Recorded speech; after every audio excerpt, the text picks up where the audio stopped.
Assalamu alaikum wa rahmatullahi wa barakatuh. Welcome to the webinar.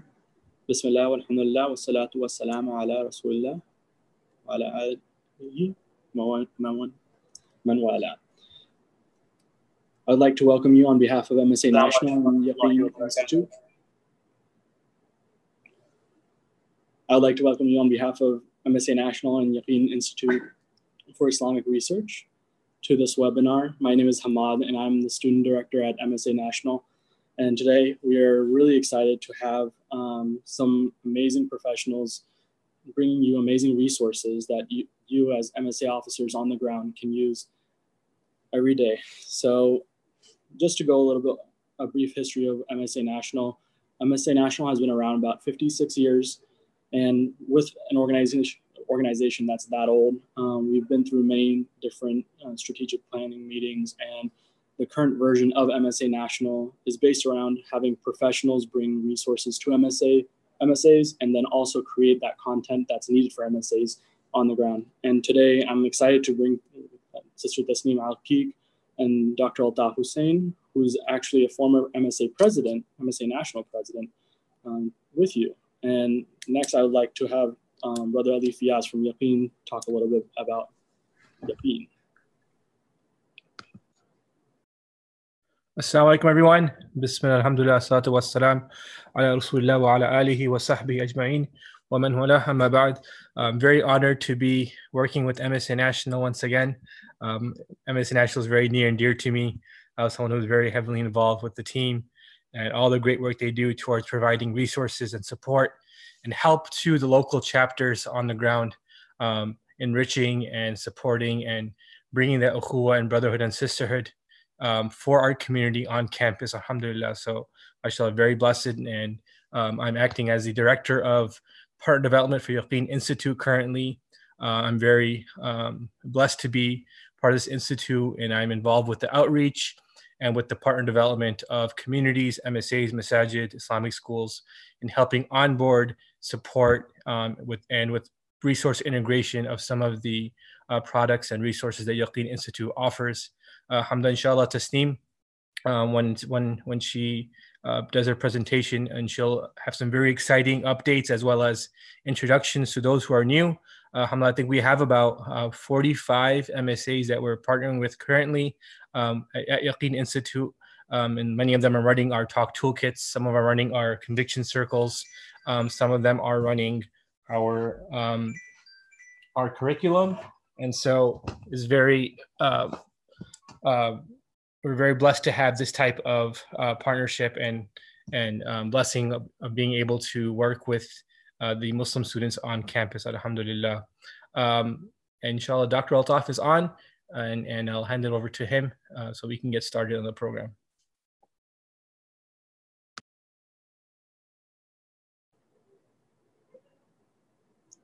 Assalamu alaikum, Dr. Altaf, can you hear us?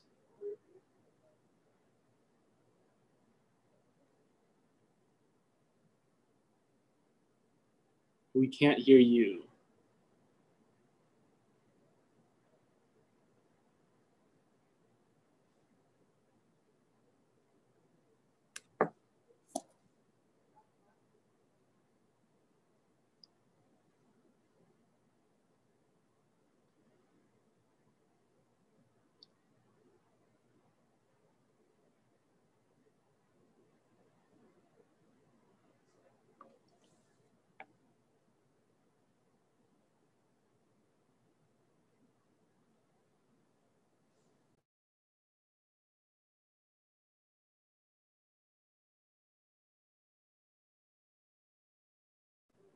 Okay, looks like Dr. Altaf is going to try to get back on. In the meantime, if you guys can go ahead, and I see many of you have already started introducing yourselves. Looks like we have a lot of MSAs from across the nation. I see Howard University. I see MSA from PU, Princeton University. Let's see, Rampo College of New Jersey. We got two of you here. Awesome.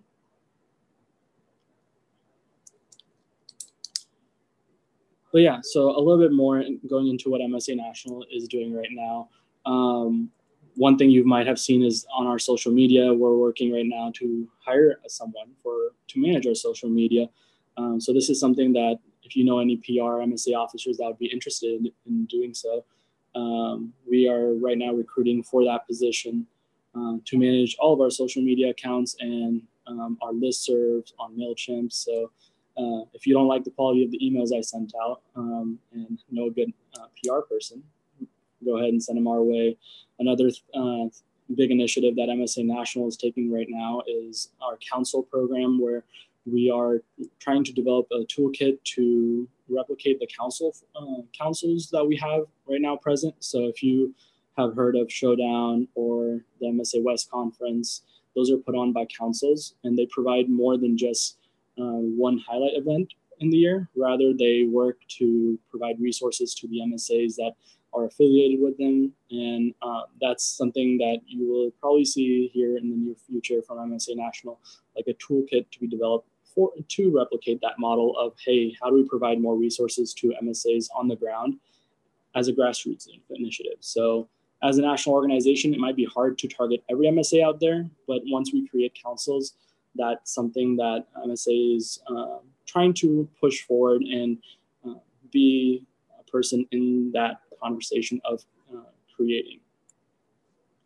So it looks like Dr. Altaf still hasn't been able to join in. Let's see if I can text him real quickly.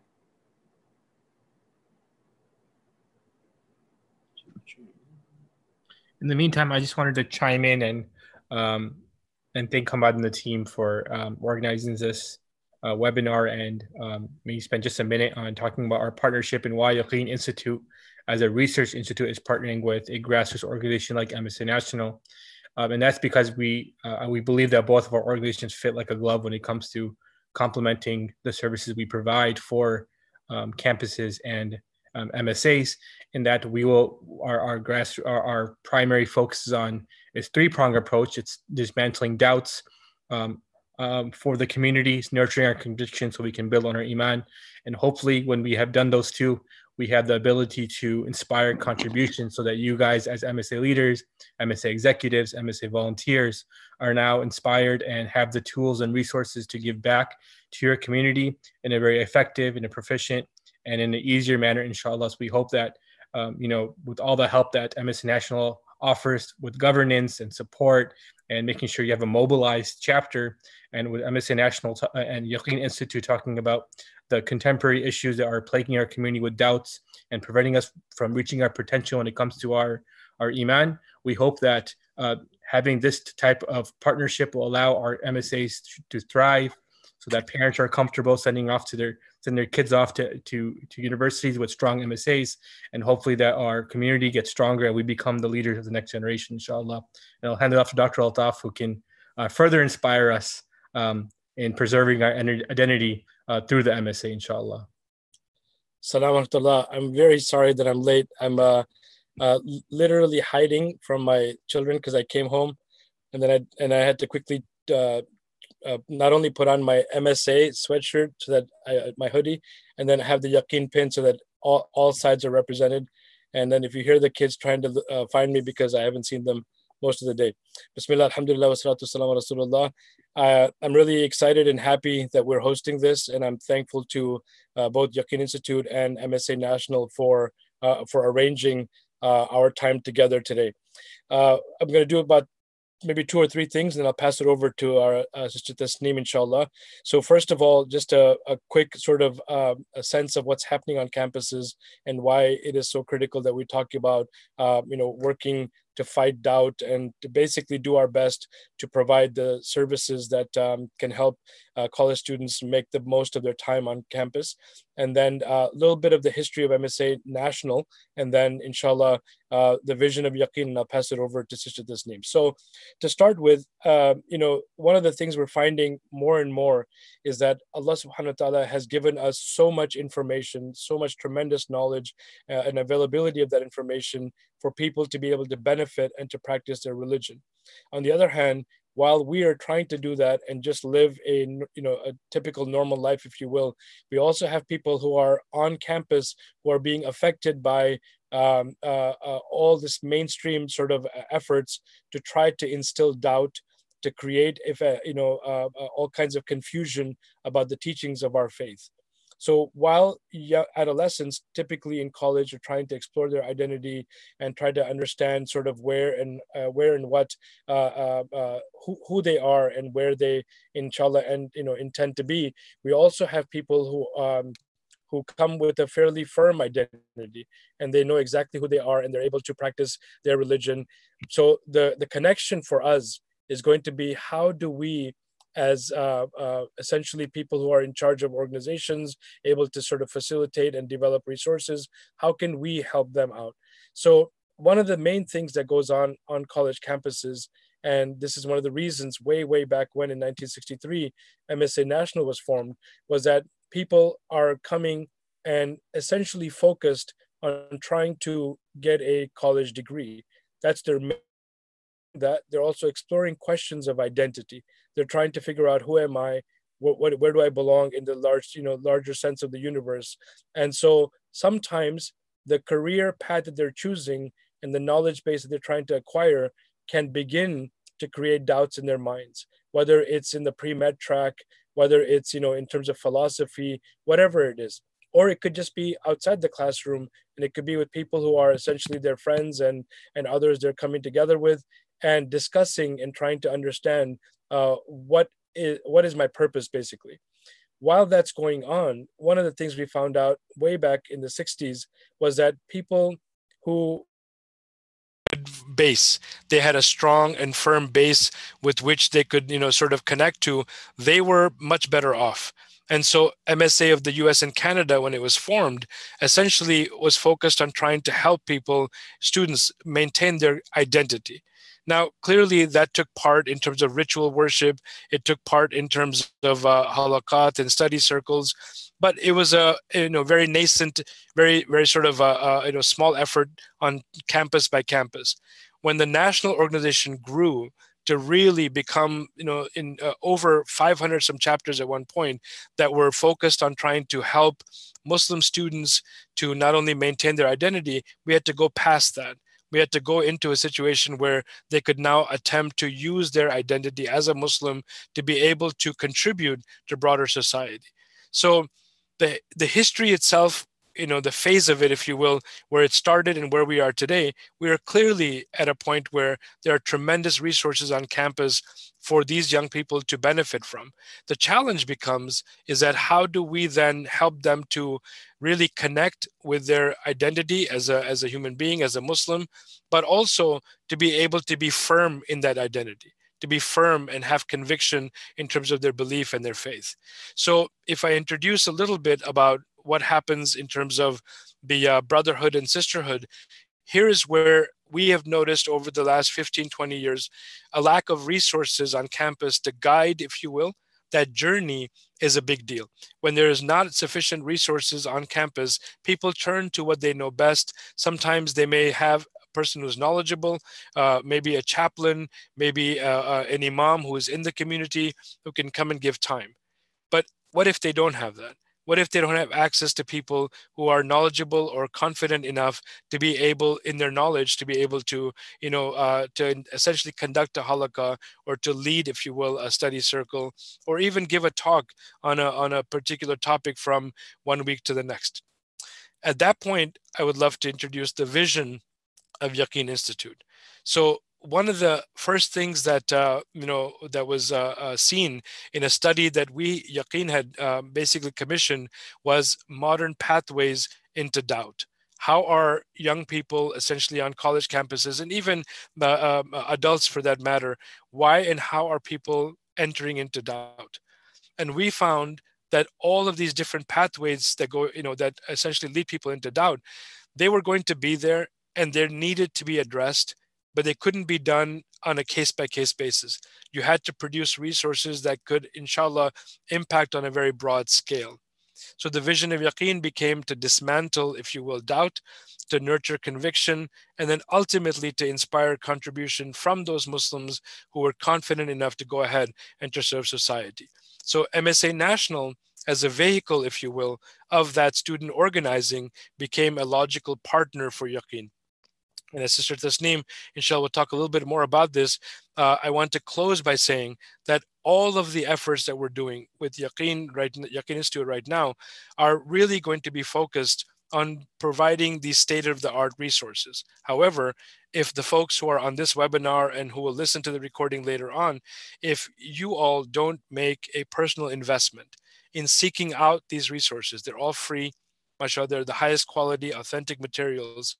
If you don't invest the energy and time to seek out those resources, they will essentially stay in cyberspace.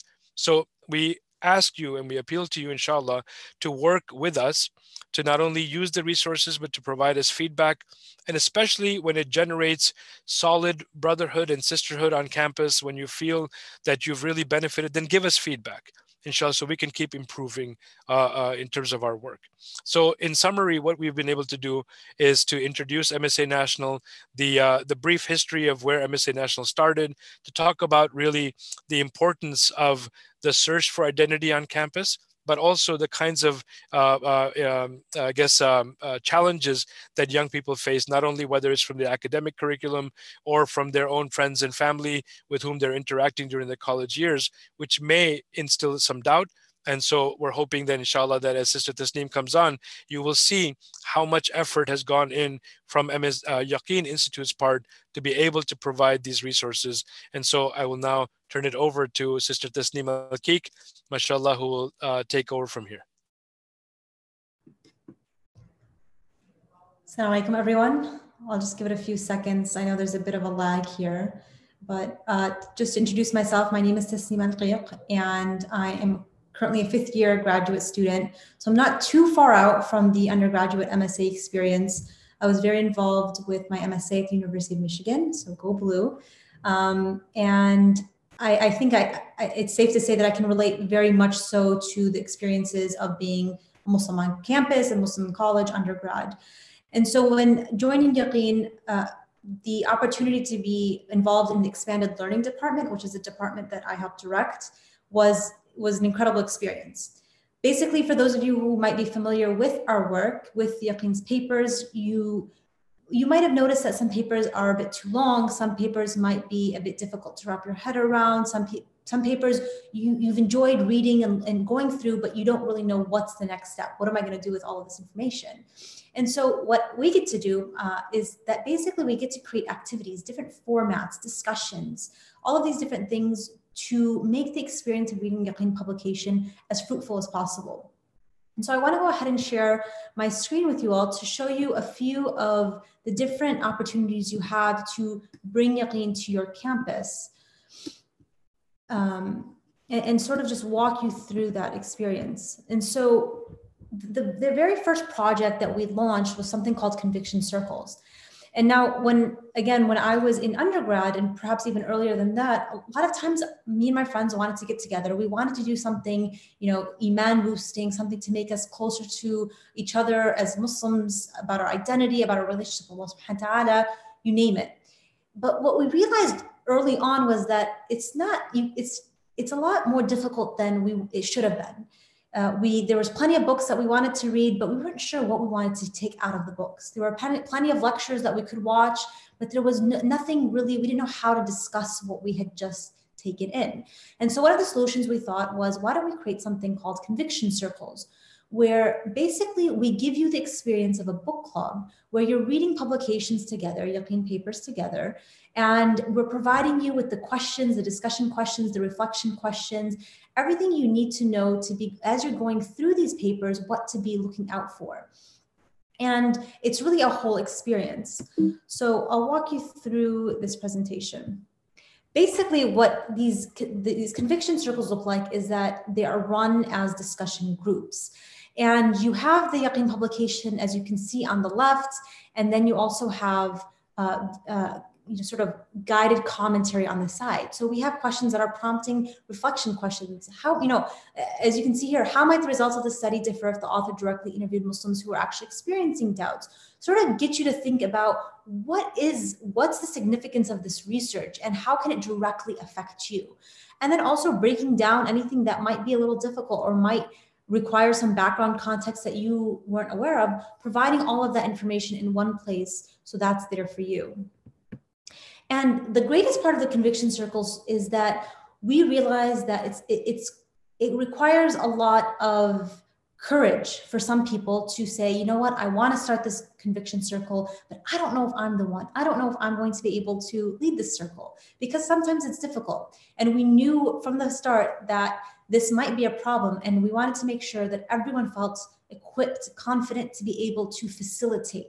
And I want to emphasize facilitate, because we're not expecting, students to suddenly become chaplains or scholars or teachers and then bring together a group of friends and have these discussions.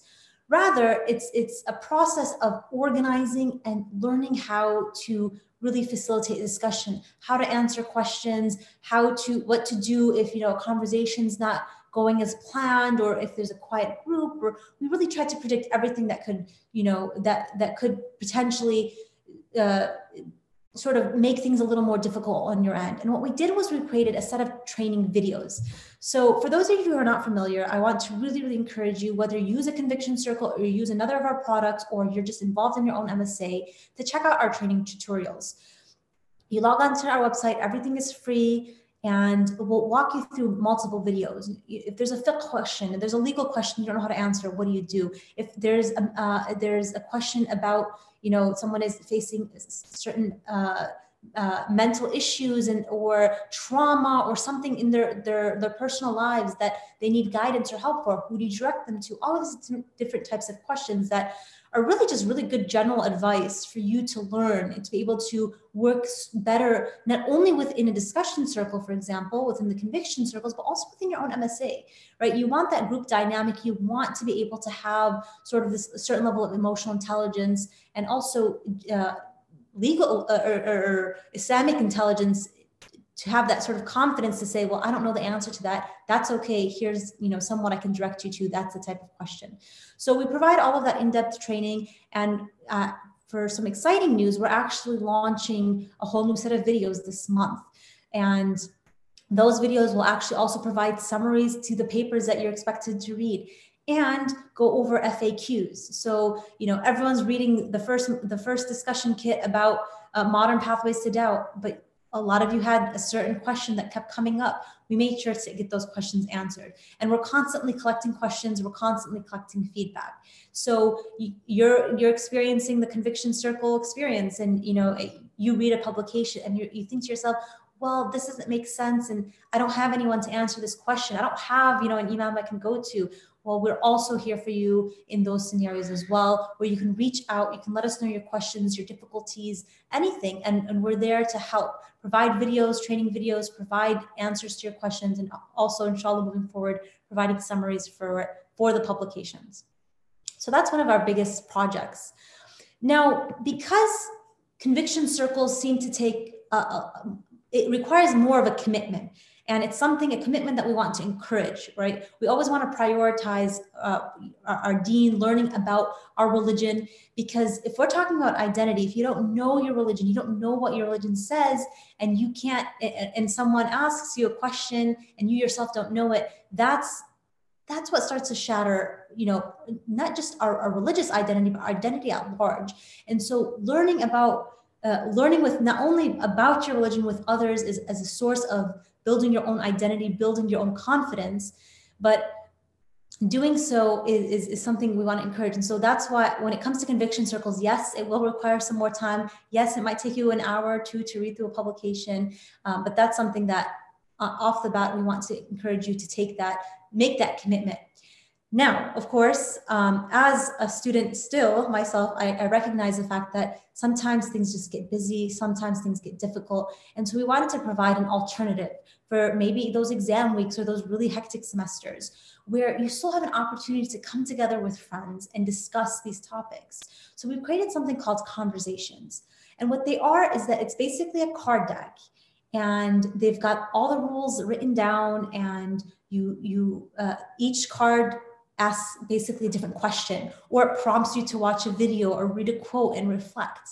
Now, all of these different questions on all of these cards, they all add up. Once the discussion continues, they should all add up to sort of answer that big question, that card deck is dealing with. And so this is what it looks like. So for example, this card deck is for the question, the big question is, why do we worship God? Why does God ask us to worship him? And so we ask very simple questions in these card decks. Think of someone you trust wholeheartedly.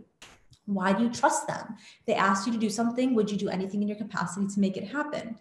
Now, I want to emphasize the fact that these questions are relatively, basic, because this is an opportunity. You had a long week. It's a Thursday night. You just want to hang out with your girls. You want to hang out with the guys, whatever it is. You have an MSA meeting, and you want to incorporate some aspect of the deen, but you also don't want to overwhelm anyone. You might not have that much time for preparation. This is your go-to. You're having coffee, you're at a cafe shop, you're at the library, whatever it is.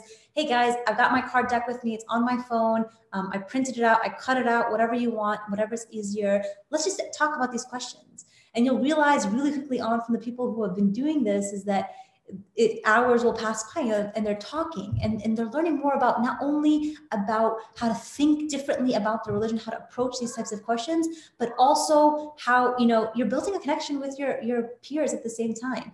And that's something I just remember even on college, like having that Muslim community was a life-saving experience. It's not just about getting together to talk about religion, right? You have someone there for you. You have someone who has got your back, who can check in on you, and you have the same values and excitements and goals, and just having that companionship is so really invaluable. And this is what exactly, it's so much more than that. Not only do you get the best of both worlds, where you get to learn about something in the process, but you're also building connections with your peers. And so it's really just a win-win situation. And then finally, and I'll wrap up after this, the last product that is really relevant to MSAs is something we call talk toolkits. Now, basically what these are, they're just like 30-minute lectures written down exactly as they are. And so what we found with MSAs after we launched this was that we had a few MSA leaders who were like, hey, yeah, we have a general board meeting, and our VP basically wanted to give a khatira or a small talk, Islamic reflection before the meeting. But I get it. We're all busy, right? And we might not have the time or the resources to be able to prepare something like that. So what have they been doing? They've downloaded our talk toolkits. They've read off some of the facts, shared some of the hadiths, some of the Quranic ayat that are there, and they started off that meeting with that reminder, with no work done. They were able to just access that resource. That's one way to use it. But also, we're all holding Jum'ahs on campus, right? Sometimes there's 5 people, sometimes there's 30, 40, 100 people on your campus, depending on what school you go to. But guess what? Most of the time, we don't have access to chaplains. We don't have access to guest khatibs. And what happens is that the students now have the responsibility of preparing a khutbah. And we're here to save the day. We've done the work for you. We've written out the lecture. Really doesn't get any easier than this. For those who are not necessarily the best of public speakers or don't have experience public speaking and are really nervous, you can read it off. We've written it as if it could be given as a khutbah. So there's multiple ways you can use this, whether it's, we used to have we called them mini Qs, mini qiyams on Thursdays at our MSA, where we just all go to pray after Isha, and then someone would share reflection. And you know what? I wish we had something like this back in my days. So that would have been something that someone could have just easily read off and used, and just made the whole experience a lot less stressful, and hopefully provide you guys with some new insights. All the topics that we do for the Talk Toolkits are very relevant. A lot of them are co-authored with ISPU, the institute that provides data for American Muslim experiences. So really as relevant as it gets. And for all of these different products that I've shown you guys today, we're looking for feedback every step of the way. So if there are certain topics you want to see addressed, if there's certain things that you're like, hey, why don't you guys do this? Or why don't you add this video or answer this question? We're here for you all. And that's exactly what we want to be able to provide. It's everything just to make your experience a lot easier, everything to really help you worry less about who you are and what you believe, and more about what you can do and give to society. And with that, I'll go ahead and close and open it up to to Hamad and Adi for Q&A. So Jazakumullah khairan. Jazakallah khairan. So you can go ahead and start typing in your questions in the comment section. We had one question come up about rewatching this live video. And yes, we will be publishing this live video to those who are registered. So I went ahead and put the link for the registration in the comment section below. So make sure you're registered, and we will send you the live webinar link after the sometime tomorrow, inshallah. And then in addition to that, we want to keep the conversation going. So within that email tomorrow, when you get it, you'll have an option to actually fill out a form and have a conversation with us. So if you have any ideas you want to bring, any problems you're having on campus, any consultations that you would like to have with myself or Brother Ali from Yaqeen, and we can help figure out problems and then also get more professionals on board to create toolkits and resources for MSAs. So let's see. Looks like we got a question here from Brother Anzar. In every campus/school, there are people who are Muslim but don't practice or anything. They might even try to hide the fact that they're Muslim. So how does an MSA reach out to them? Dr. Altaf, this sounds like a good one for you, but you're muted.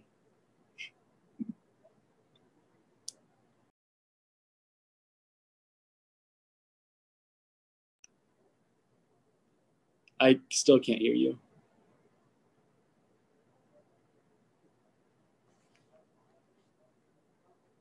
No.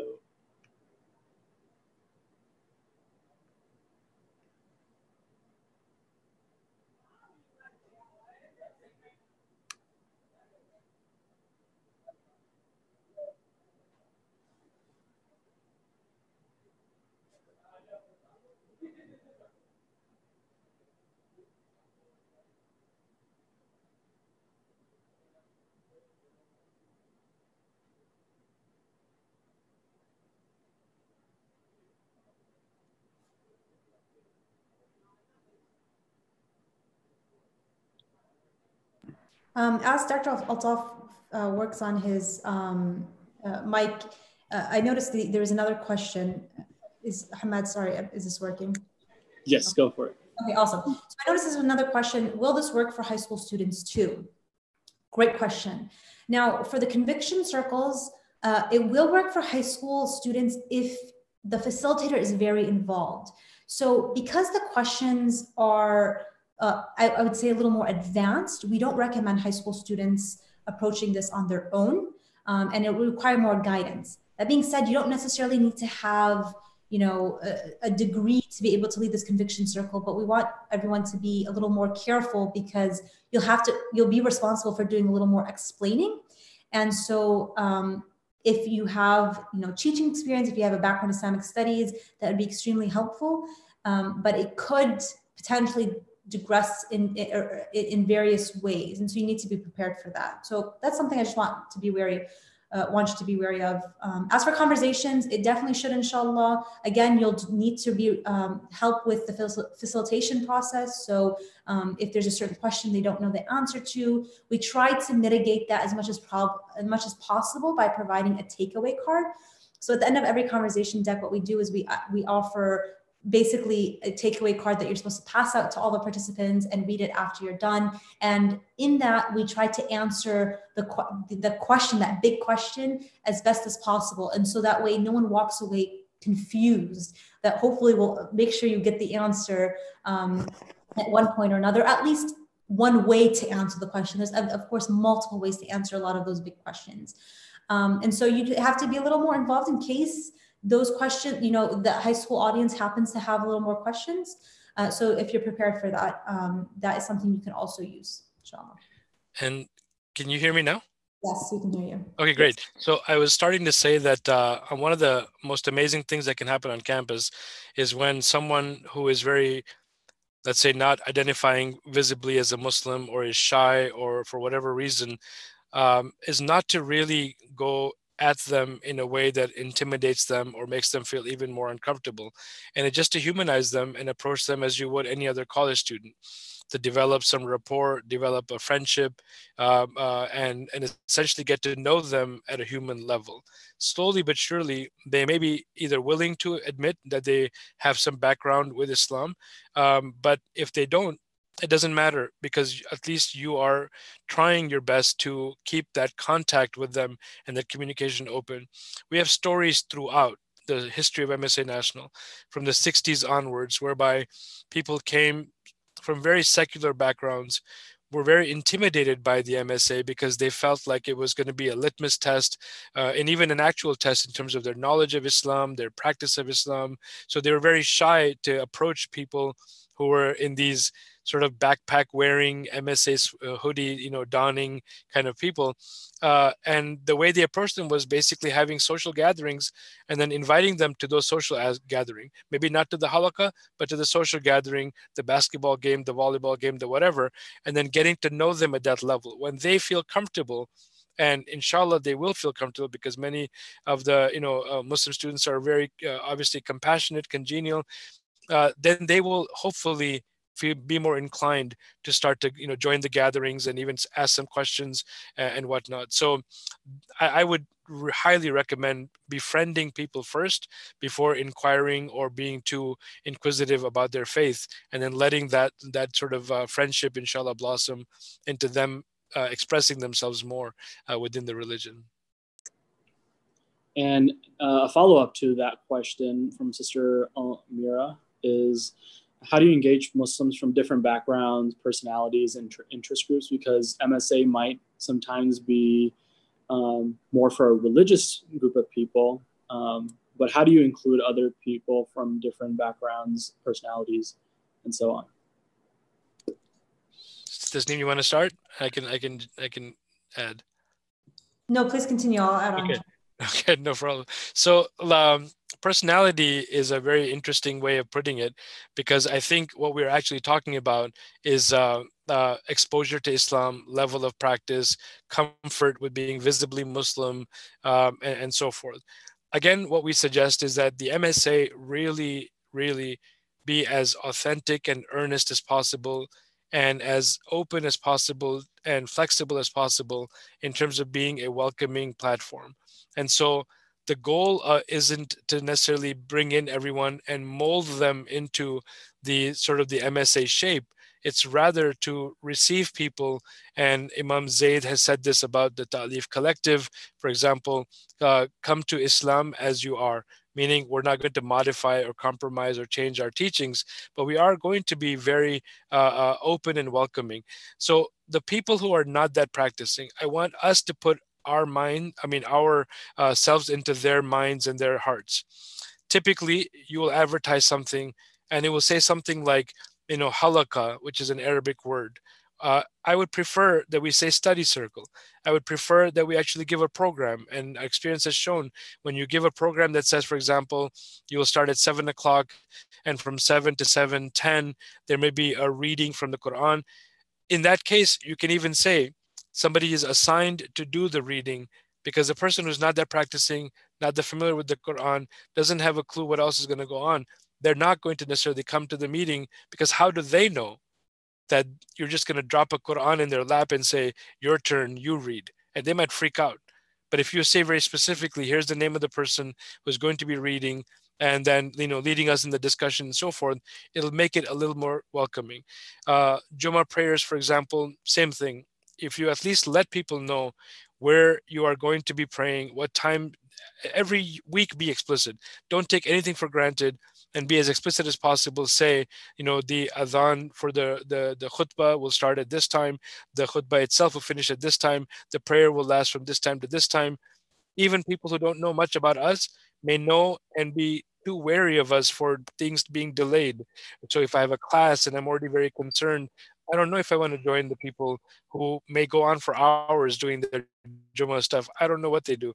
But if you're more explicit, more clear, if you will, in the expectations, inshallah, people will be encouraged. Lastly, social gatherings I mentioned earlier are a big deal. We want to try to make people feel as comfortable as possible to be able to join us. And hopefully, inshallah, Allah will guide them. Our goal is to just befriend them. But if they find hesitation in practice, we should not discuss them, talk about them, make them a subject of discussion among the MSA. People sense that. People sense the idea that they're the subject of a lot of discussion, and that may alienate them further. I would rather that people assign one person to befriend them and to get to know them better, and then maybe they can sort of keep working on them and encourage them over time, inshallah. Looks like we're having, you partly answered that in the next question about how do you find a balance between safe social place and Muslim students keeping it halal and informative Islamically. So I feel like you've answered that question partially already. And can you talk a little bit about how to keep your conversations halal and informative Islamically? I don't know how you do that. Just jump right in. What if the yaqeen conversation goes into non-halal topics? I don't know, Dr. Altaf, I think that's your field. Well, obviously, college is a time of exploration, a time of sort of thinking and taking the hot topics of the day and sort of working through them. I would always say the bottom line should be when we don't know something or the answer to something or we find discomfort in the topic, just actually speak up. Just actually be able to say, I'm really sorry, but I find this topic very uncomfortable to discuss, especially if it's in a mixed gathering, brothers and sisters. You may speak up, and you may find that you've spoken up for many other people as well.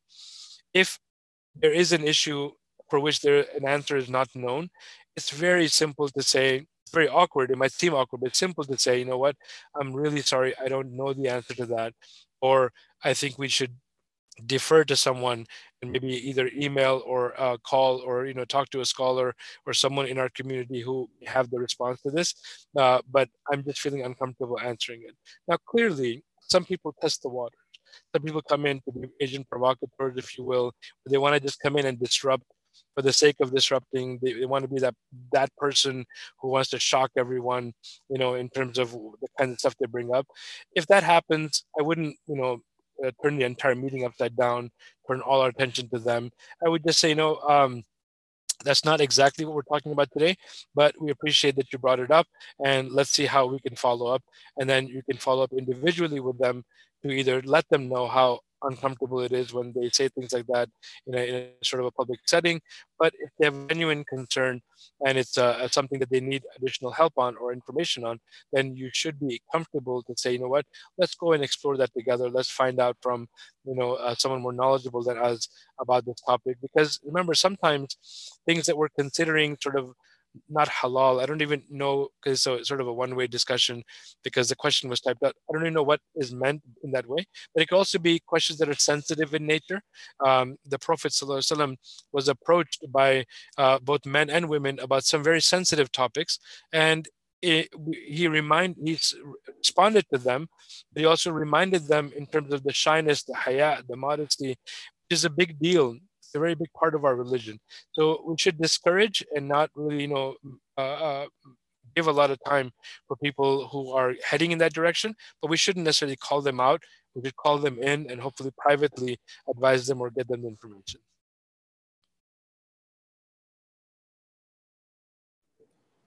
Okay, next question. I don't think so is very on topic to what we are talking about today, but it's about how do you approach Muslims who don't practice Islamic the right way. But if you can go a little bit into that, I don't know. What's your advice? Mr. Tasneem, come on, Islamic Studies, PhD, 5th year. Islam the right way. I'll take the next one. You got the- Okay. All right. So I frankly, I don't know what is meant by Islam the right way. Sometimes there are very unique madhabi differences between the way somebody was raised and the origins of why they're doing what they're doing. The best way is you have the entire semester, the entire year. College students are really not that busy. If you see someone doing something and you're genuinely curious why they're doing what they're doing, the best thing is to strike up a conversation and say, you know what, I'm not exactly sure, but when you do this, what does that signify?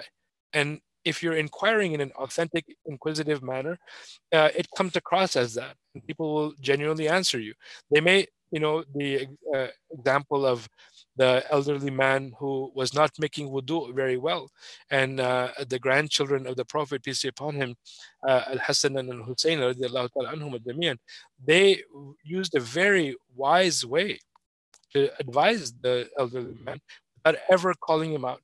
So first, we want to make sure that it is not our understanding that is wrong.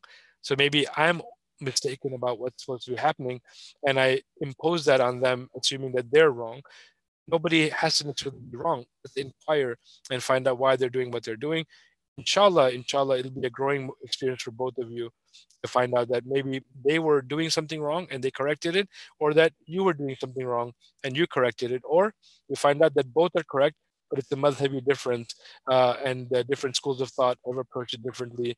Whether typically it appears in prayer and the form of prayer, but it could be also in other matters of life.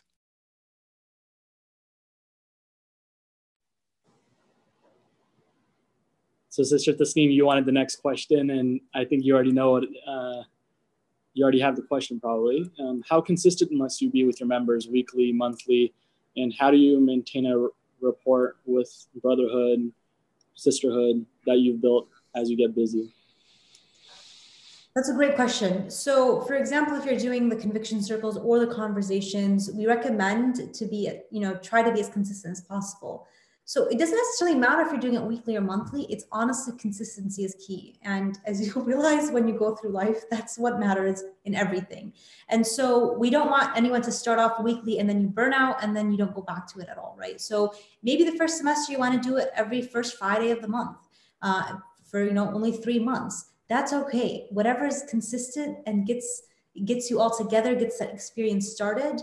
And if you find, by month 2, you're like, I want more, you're craving more, you love the experience, then bump it up to bi-monthly, right? Having it twice a month. But take it slow at first.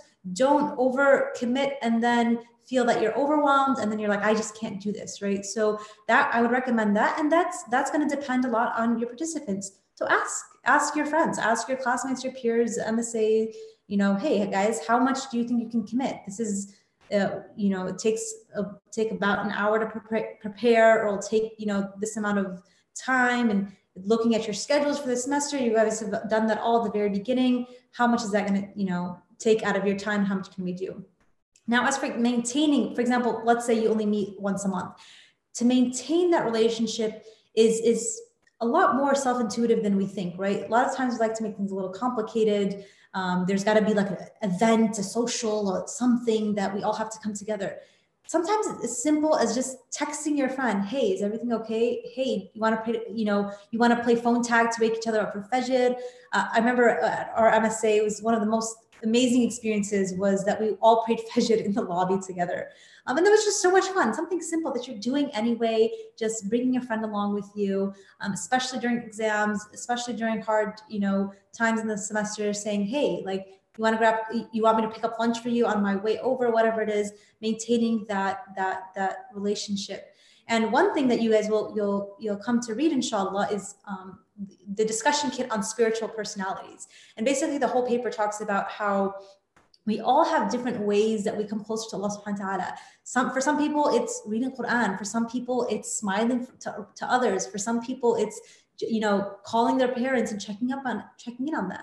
And so for example, say that you read this publication on, the first semester, the first month of your semester. It's filled with just different pieces of advice, the paper itself, but then also we put in the reflection questions, we put in the discussion questions. All right, so let's make this real. How can you use your strengths to make the community better? And that's as relevant as possible to your MSA community. That is a community in and of itself. So, how can you make that experience better? How using your strength of loving to smile as your way to get close to Allah subhanahu wa ta'ala, how can you use that to make the whole MSA experience collectively better?